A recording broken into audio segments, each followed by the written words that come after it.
Hello. Guess what we get to do today? Make bread. I'm going to show you my very simple recipe for no-knead sourdough bread. Basically, you mix up the dough at night. I'll show you a couple different folds, and then you'll let it rise overnight, and then we will bake it in the morning. Super easy. Okay. Basically, what goes in sourdough bread is flour, water, salt, and your sourdough starter. So just make sure your starter is healthy and active and alive.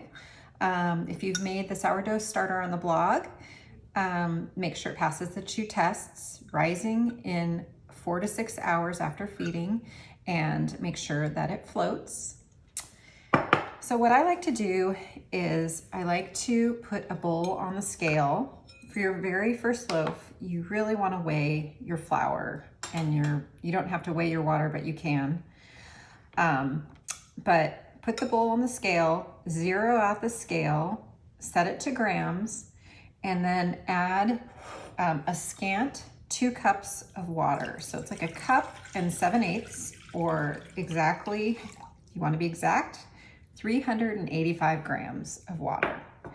And to the water, we'll add a 1/3 cup starter.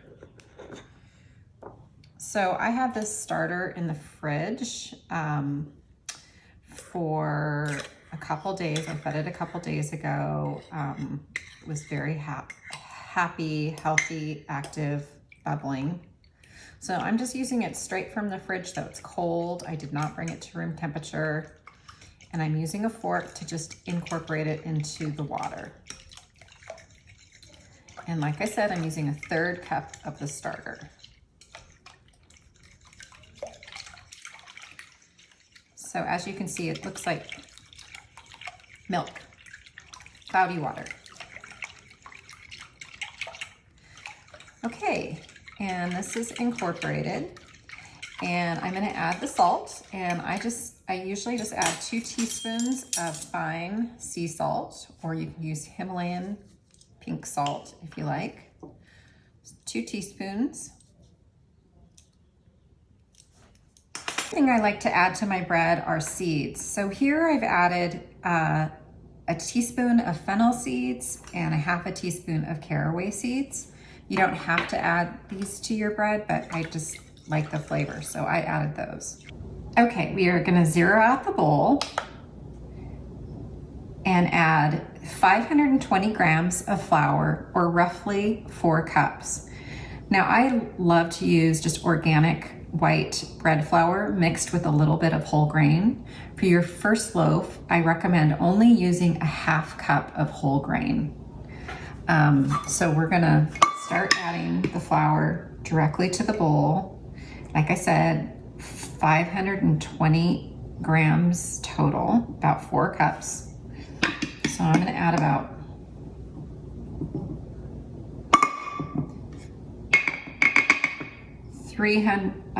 I'm gonna add about 3.5 cups of this organic white bread flour, and then 1/2 cup of this whole wheat.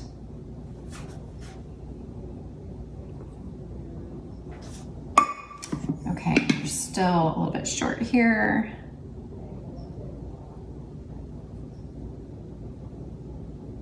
Let's see. Okay, so there we've got 520 grams of flour. We're just gonna mix this together with a fork. It's nice and easy, and all you're doing is just trying to incorporate the flour into the starter water.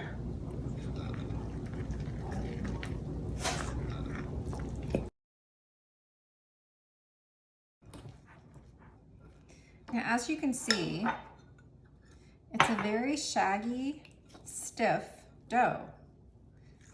It's not runny at all, it's thick. And as we work this dough, as it rests overnight, it will loosen up a lot, but it starts off pretty thick. So we're just gonna mix this until all the flour is incorporated, which it looks like it is. I'm gonna get a bit, some turns and mixes. You just need to do this for like 30 seconds. It doesn't have to look perfect. And I'm just gonna cover this up for 15 minutes, and then we're gonna do a couple sets of stretch and folds. And here I've got a wet kitchen towel to keep the moisture in. Just like that. I'll be back in 15 minutes. Okay, it's been about 15 minutes since we mixed the dough, and we're gonna just do a couple sets of stretch and folds to help build up the gluten. And basically what you do is you just have a bowl of water nearby, dip your hands, your fingers in it, and you're just gonna scoop the dough and fold it over. And this dough is relaxed a tiny little bit since we first mixed it. So wet your hands, stretch and fold, stretch up and fold, stretch up and fold. It's very easy. And we're just gonna do this until the dough gets firm again and pretty much tells us it's done being stretched and folded. It usually takes about 30 seconds. All right, and now it's starting to get stiff. And I'm just gonna flip this dough over. And we'll come back and do it again in 15 minutes.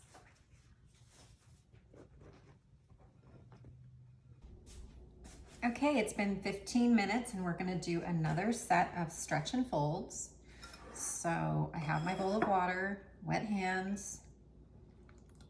Just stretch the dough and fold it over. Stretch and fold. Stretch and fold. We'll do this for about 20 seconds until the dough gets firm again.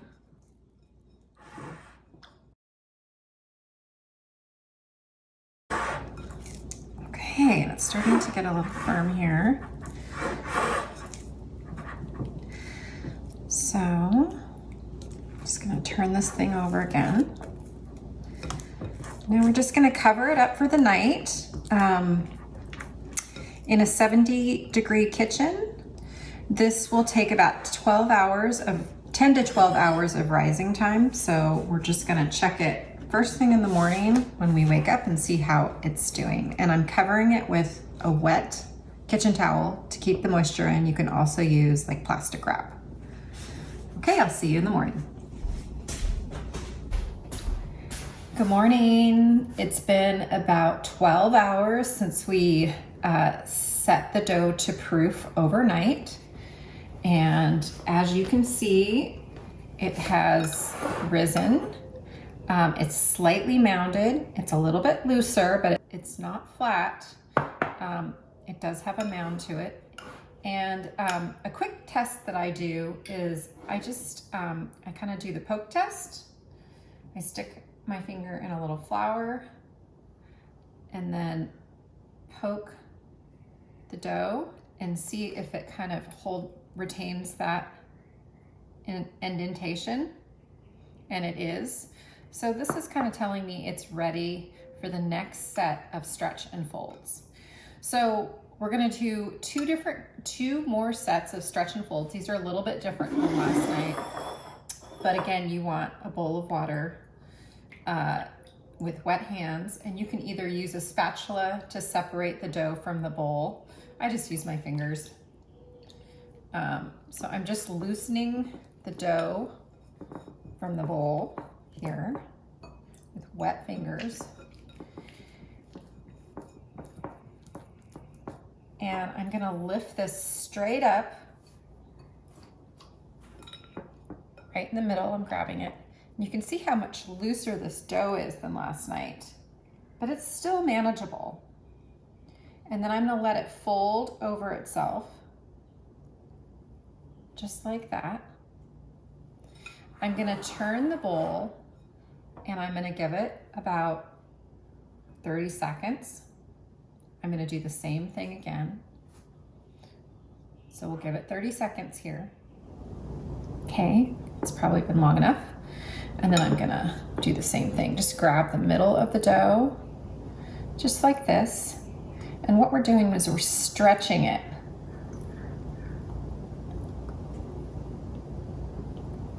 And again, we're just gonna fold it over itself. Just like that. I'm gonna cover this again for 15 minutes and do the same thing. I'll be right back.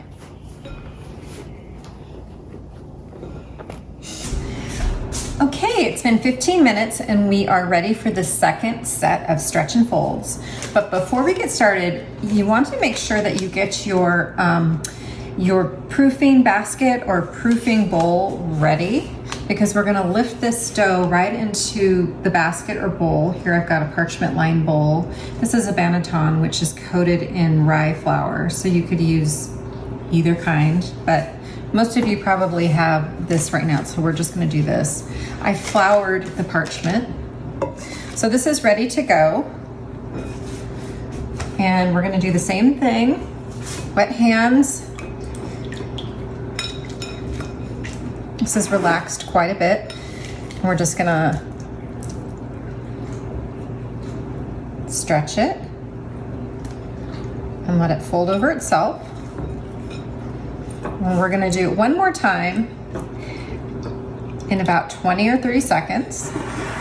And then this time we're gonna lift it straight up and into the bowl. So we'll wait give it a few seconds here so it can relax. Okay, wet hands. I'm gonna lift it up.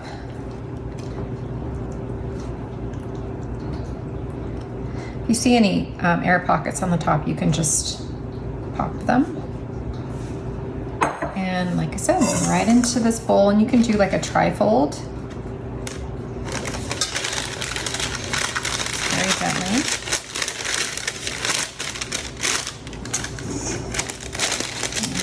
See that?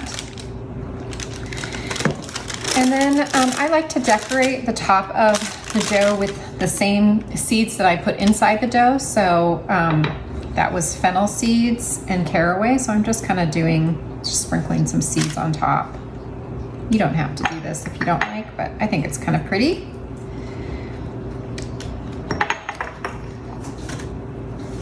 So just like that.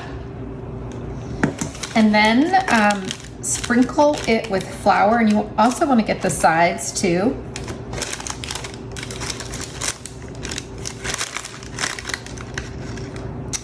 And then I like to rub the flour in just a little bit, and what the flour will do is make it easier to score. Just like that. And then the last thing we're gonna do is we're gonna place this in the fridge, uncovered is fine. And we're gonna let it rise or just sit in the fridge and firm up for about an hour while we heat up the Dutch oven in the oven.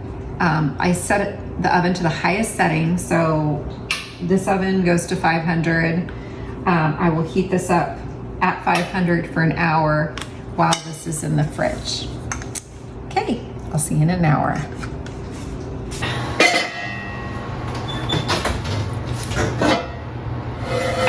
Lid. This has been preheating in the oven, and basically I'm taking the dough that's been in the fridge, putting it in the Dutch oven, just like that.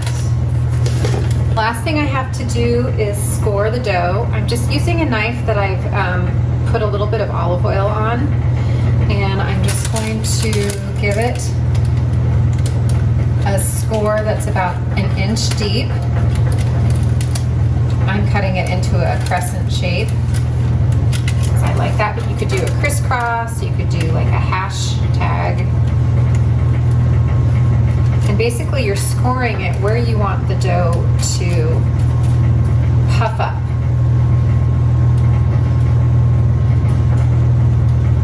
All right, and I'm just gonna cover it and put it back in the oven. We're gonna bake it covered for 20 to 25 minutes at 500, and then I'm gonna remove the lid and let it bake uncovered for about 10 minutes, maybe 15, until the internal temperature reaches 208 degrees.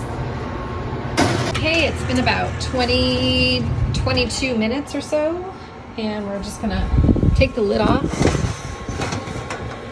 this guy, and it's definitely puffed, and we're gonna let it get nice and golden in the oven, about 15 more minutes.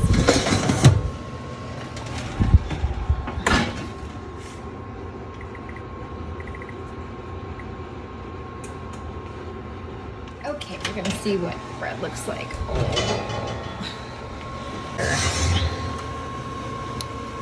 Looks pretty good. All right, we're gonna let this cool for an hour. I'm gonna take the loaf out of the pot and let it cool for an hour before we cut into it so we don't smash those lovely holes.